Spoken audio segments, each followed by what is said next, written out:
Selebrasyon kan Labor Day ngunya na aldaw sinabat nin hiru protesta kan mga progresibong grupo. Ilangkaw ang sweldo asin ibaba ang presyo kan mga barakalon, kurahaw kan mga ini. Tutukan sa report ni Chris Novello. Bit-bit ang mga placards dagmarcha sa kasentrohan kan siyudad ni nagaan man lain-lain na progresibong grupo kasabay kan selebrasyon kan Labor Day. Kurahaw kan mga inian man lain-lain agrangay sa gobyerno urog na anhurot na lang kawan ang sweldo kan mga obrero. Ibabaan presyo kan mga pagkakana sinibapang barakalon na nagpapasakit subot sa mga minimum wage earner. Dapat subot na inian ay prioridad kan gobyerno imbes natutukan ang charter change o chacha.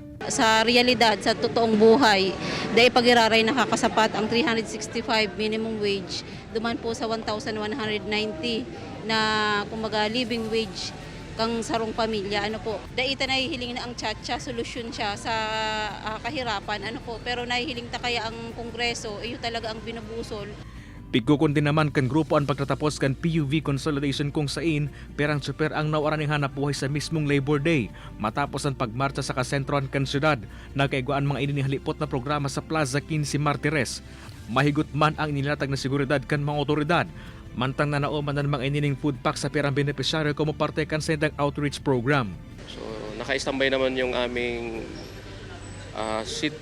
yung Civil Disturbance Management Team. Kung makikita nyo, andyan sila.